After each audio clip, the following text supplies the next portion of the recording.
అదేవిధంగా సుదర్శన్ గారు కూడా మనకు లైవ్లో జాయిన్ అవుతున్నారు. సిపిఐ నాయకుడు సుదర్శన్ గారు మనకు లైవ్లో అందుబాటులో ఉన్నారు. రాష్ట్ర కార్యవర్గ సభ్యులు, సిపిఎం రాష్ట్ర కార్యవర్గ సభ్యులు. సుదర్శన్ గారితో మాట్లాడే ముందు అనిల్ గారు మీరే చెప్పాలి. మోడీ చూస్తున్నాం మనం, సంబరాలు ఢిల్లీలో మిన్నంటున్నాయి. మీరు ఒకటి గెలిచారు కేరళ, ఆ గెలుపుతో కొంత రేవంత్ రెడ్డికి కూడా తెలంగాణ కాంగ్రెస్ వాళ్ళు ముడివేస్తున్నారు. తప్పేం లేదు, ఆయన కృషి కూడా ఉంది. ఆయన ప్రచారానికి వెళ్ళారు. అక్కడ పినరాయి విజయాన్ని నేరుగా టార్గెట్ చేశారు, రాహుల్ గాంధీ కంటే గట్టిగా టార్గెట్ చేశారు. ఆ గెలుపులో రేవంత్ రెడ్డి పాత్ర ఉంది, కాదని వెళ్ళనట్లేదు. ఆ రకంగా మీరు సంబరాలు చేసుకుంటున్నారు. 3 రాష్ట్రాల్లో గెలిచి ఇక్కడ బీజేపీ సంబరాలు చేస్తుంది. అటు విజయ్కి కొంచెం కేసీఆర్కి ఏదో సన్నిహిత సంబంధాలు ఉన్నాయని వాళ్ళు కూడా అంతర్గతంగా సంబరాల్లోనే ఉన్నారు. ఇట్లా బయట జరిగిన 5 రాష్ట్రాల ఎన్నికలు తెలంగాణలో 3 పార్టీల సంబరాల్లో ఉంటే కమ్యూనిస్టులు మాత్రం ఉన్న ఒక స్టేట్ కోల్పోయి వాళ్ళు కొంచెం బాధలో ఉన్నారు. మాట్లాడదాం సుదర్శన్ గారితో. ఏంటి, ఎలా చూస్తారు దీన్ని? అంటే బీజేపీ హవా రోజు రోజుకు పెరుగుతున్నట్టు మీకు అనిపించట్లేదా? ఎందుకంటే పార్లమెంట్ ఎన్నికలప్పుడు చూసాం మనం, నితీష్ కుమార్ చంద్రబాబు లేకపోతే ఇండియా కూటమి అధికారంలోకి వచ్చేదో, రాహుల్ గాంధీ అధికారంలోకి వచ్చేవాడో అనే స్థాయిలో పోటీ కనిపించింది. ఆ తర్వాత జరిగిన ప్రతి ఎన్నికల్లో రాష్ట్రాల్లో బీజేపీ గెలుస్తుంది. ఒక కేరళ ఒక్కటి మీకు ఇప్పుడు దక్కింది. ఒకటండి, అధికార దుర్వినియోగం విపరీతంగా చేస్తున్నారు అన్ని సంస్థలు, సిబిఐని, ఈడీని, ఎలక్షన్ కమిషన్, చివరికి ఎలక్షన్ కమిషన్ కూడా వాళ్ళు వాడుకొని ఎస్ఐఆర్ అనేది తీసుకొచ్చి ఏ విధంగా 62 లక్షల ఓట్లని మీరు వెస్ట్ బెంగాల్లో చూసారు. 62 లక్షల ఓట్లని తీసేశారు. లాస్ట్ ఇయర్ మార్జిన్ అంటే లాస్ట్ టర్మ్ మార్జిన్ 62 లక్షల ఓట్లే, 62 ల్యాక్స్ ఓట్స్ 62 ల్యాక్స్ ఓట్స్ తీసేశారు. అది ఒకటి అయితే మమతా బెనర్జీ గారు 3 టర్మ్స్ అయిపోయింది. ఇంకా ప్రజలు కూడా ఒక మార్పును కోరుకున్నారు. అది బీజేపీ విజయం, బీజేపీ పాజిటివ్ ఓటు, బీజేపీని అధికారంలోకి తీసుకురావాలని కాదు. బీజేపీ ఓట్ బ్యాంక్ బీజేపీకి ఉంది, కాదు అని అనట్లేదు. అంతకుముందు కూడా వచ్చిన బీజేపీకి మంచి ఓటు శాతమే ఉంది. కానీ ఈ 62 లక్షల ఓట్లు తీసేయడం వల్ల అది చాలా పెద్ద ప్రభావం చూపెట్టింది. దాంతోపాటు నేను అన్నట్టుగా 15 ఏళ్ళుగా పరిపాలిస్తుంది కాబట్టి అక్కడ డెవలప్మెంట్ కూడా లేదు, నిజంగా కూడా అభివృద్ధి అంతగా జరగలేదు. అదేవిధంగా నిరుద్యోగం విపరీతంగా పెరిగిపోయింది. సో ఇలాంటి ఈ మధ్య జరిగిన ఆర్జీకర్ కేసు కూడా చాలా తీవ్రంగా ఉండే ప్రజల్లో. అది ఏంది లా అండ్ ఆర్డర్ ఇంత ఘోరంగా ఉంటుందని.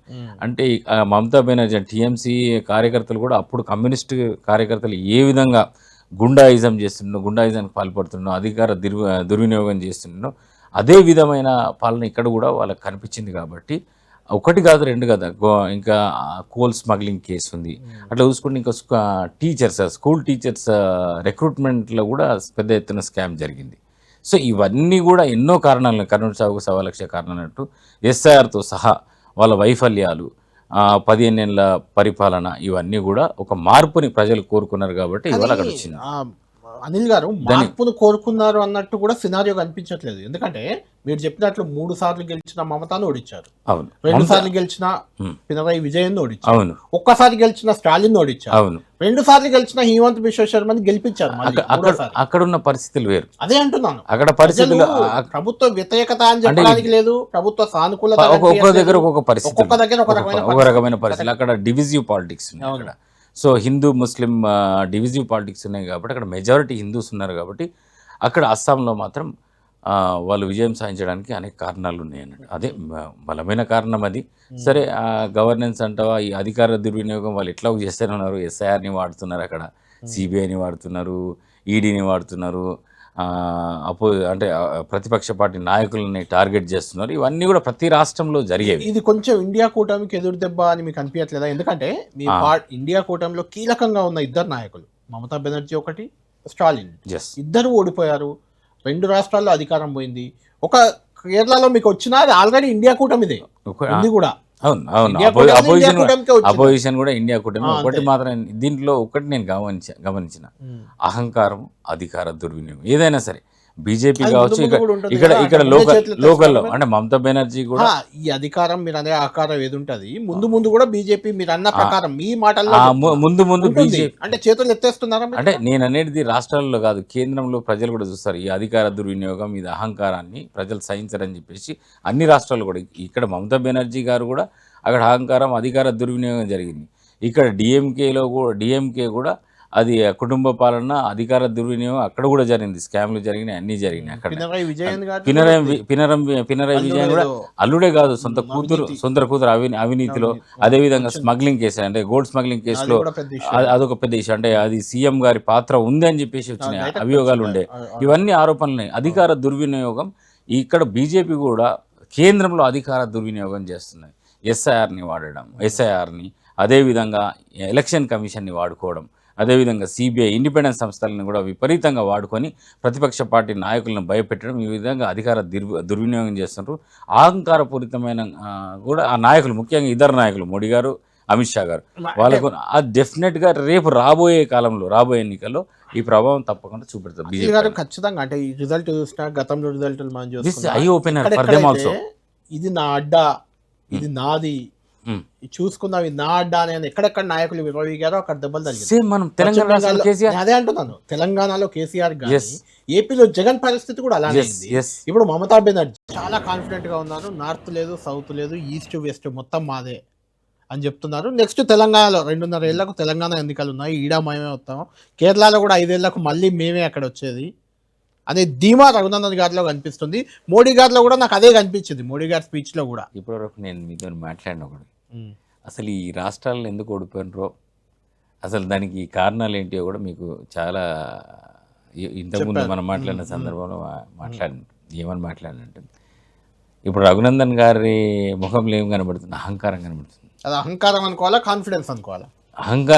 అది ఎట్లా మాట్లాడుతుందంటే మొత్తం మేమే కాన్ఫిడెన్స్ అనుకోవచ్చు కదా. అదే అంటున్నా, అహంకారము.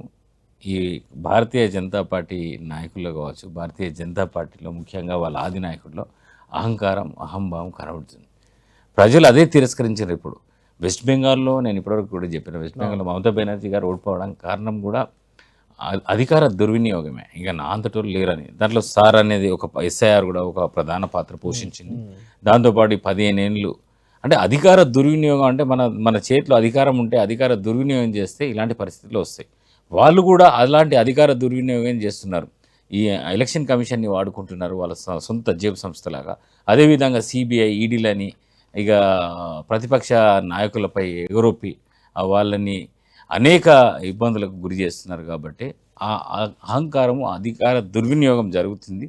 మళ్ళీ వచ్చే ఎన్నికల్లో నేను చెప్తున్న 2029 లోక్సభ ఎన్నికల్లో భారతీయ జనతా పార్టీకి అదే గుణపాఠం. ఇప్పుడైతే ఈ రాష్ట్రాల్లో ఏ విధంగా గుణపాఠం చెప్పిండ్రు, ఇప్పుడు మనం చూసినాం, కేరళలో చూసినాం, అదేవిధంగా తమిళనాడులో చూసినాం. మా పార్ట్నర్ అయినప్పటికీ, డిఎంకే పార్ట్నర్ అయినప్పటికీ కూడా కొంత అహంకారం కనిపించింది. రఘునందన్ గారు అంటే అనిల్ గారు చెప్తుంది ఏంటంటే అహంకారానికి ఖచ్చితంగా. అంటే ఇక్కడ విజయం 3 రాష్ట్రాల్లో ఎన్డీఏ కూటమి క్లియర్ కట్. తమిళనాడులో కొత్త పార్టీ ఎన్డీఏని, ఇండియా కూటమి రెండింటిని దెబ్బ కొట్టింది. కేరళంలో మీరు గెలిచినా ఇండియా కూటమి గెలుచుకుంది. అంటే భారతీయ జనతా పార్టీ అక్కడ ఉంది. మున్సిపల్ కార్పొరేషన్ అక్కడ గెలిచినాం. ఇది Cochin municipal corporation, Thiruvananthapuram municipal corporation గెలిచినాం మేము. బీజేపీ చాలా స్ట్రాంగ్ ఉంది అని మరి రఘునందన్ రావు గారే అంటున్నారు కదా. మరి అక్కడ ఏం చేసింది? మహిళా బిల్లు అనేది ఒకటి చెప్తున్నాను చాలా క్లియర్గా. మహిళా బిల్లుకి ఎప్పుడు కూడా మేము వ్యతిరేకం కాదు. వీళ్ళే కుట్రపూరితంగా డీలిమిటేషన్తో కలిపి మహిళా బిల్లును తీసుకొచ్చారు. 50% అంటే ప్రతి రాష్ట్రంలో అంటే పెంచి మహిళా బిల్లు తీసుకురావడం, దాన్ని మేము వ్యతిరేకించాం. డీలిమిటేషన్ని మేము వ్యతిరేకించాం. అది పద్ధతి కాదు అని చెప్పేసి. దాని ఎఫెక్ట్ ఇక్కడ మేము ఎట్లా గెలిచినాం? మరి కేరళలో ల్యాండ్ స్లైడ్ విక్టరీ కదా. నిజంగానే మేము మరి ల్యాండ్ స్లైడ్ విక్టరీ కదా. ఆయన అన్నట్టుగా 2/3 మెజారిటీ అక్కడ మాకు వచ్చింది కదా. మాకు ఇంకా వేరే దగ్గర అయితే ఇప్పుడు వెస్ట్ బెంగాల్లో మేము లేము. అస్సాంలో ఎట్లా వీక్గానే ఉండే, మొదటి నుంచి కూడా వీక్గానే ఉండే. అస్సాంలో వస్తామని కూడా మేము అంటే ప్రయత్నం చేసినాం. అస్సాంలో ఇంకేముంది, వీళ్ళు పుదుచ్చేరి తమిళనాడు వాళ్ళేదా? తమిళనాడు వాళ్ళు ఏమైనా గెలిచారండి? ఒకటే సీటే గెలిచింది వాళ్ళు. దానికి దెబ్బలు కొట్టుకుంటే ఎట్లా? మరి ఒక సీటు గెలిచి మేము ఇక్కడ టీవీకి కూడా మా విజయ్ కూడా మావాడని అనుకుంటే ఎట్లా? రఘునందన్ రావు గారికి నేను అది చెప్తున్నా. ఇంకోటి, శ్యాంప్రసాద్ ముఖర్జీ గారి గురించి ఒక ప్రస్తావన వచ్చింది. భారతీయ జనతా పార్టీ కార్యకర్తలు ఎన్ని రోజులు చంపినారు, కాంగ్రెస్ పార్టీ అధికారంలో ఉండే ఇండైరెక్ట్గా తను అన్నాడు. ఇలా శ్యాంప్రసాద్ ముఖర్జీ వాళ్ళని ఇప్పటివరకు కూడా బెంగాల్లో ఇయ్యేటి వరకు కూడా అంటే ఈ రోజు అధికారంలోకి వచ్చింది శ్యాంప్రసాద్ ముఖర్జీ చేసిన పాపం వల్ల అంటే నేను కూడా అది తెలుసుకోవాలి. 1942లో క్విట్ ఇండియా ఉద్యమంకి గాంధీజీ పిలిపించినప్పుడు శ్యాంప్రసాద్ ముఖర్జీ గారు అంటే బెంగాల్ ప్రెసిడెన్సీ, అప్పుడు బెంగాల్ ప్రెసిడెన్సీలో కాంగ్రెస్ అంటే అన్నింటిలో కాంగ్రెస్ ప్రభుత్వాన్ని రద్దు చేసుకున్నాం. ఇక్కడ బెంగాల్ ప్రెసిడెన్సీలో కాంగ్రెస్ ప్రభుత్వం లేకుండా, కానీ వీళ్ళు అంటే అప్పుడున్న హిందూ మహాసభ అప్పుడున్న ప్రభుత్వంలో చేరి ఆ శ్యామ్ ప్రసాద్ ముఖర్జీ గారు అంటే నేను కంప్లీట్ చేయాలి ఎందుకంటే తనకు తెలియాలి, తనకు తెలుసు అనుకోండి. తెలుసు. శ్యామ్ ప్రసాద్ ముఖర్జీ గారు అప్పుడు మంత్రివర్గంలో చేరి ఆ తర్వాత క్విట్ ఇండియా మూవ్మెంట్లో పాల్గొనకుండా బ్రిటిష్ వారితో కుమ్ముక్కై లక్షలాది మంది కాంగ్రెస్ పార్టీ కార్యకర్తలు చంపినరు. అందుకే ఆ శాపం ఇప్పటివరకు ఉంది. ఇన్నేళ్ళుగా భారతీయ జనతా పార్టీకి ఒక సీట్ ఎన్ని మొన్నటి వరకు కూడా 2-3 సీట్లు వస్తున్నాయి. గత 2-3 లాస్ట్ 2 టర్మ్స్ నుంచే Right. వచ్చింది. ఇప్పుడు మీరు చెప్పారు కాబట్టి రఘునందన్ శ్యామ్ గారు ప్రసాద్ చెప్పాలి గారు మరి. ముఖర్జీ గారు రఘునందన్ పాపం గారు కదా. పశ్చిమ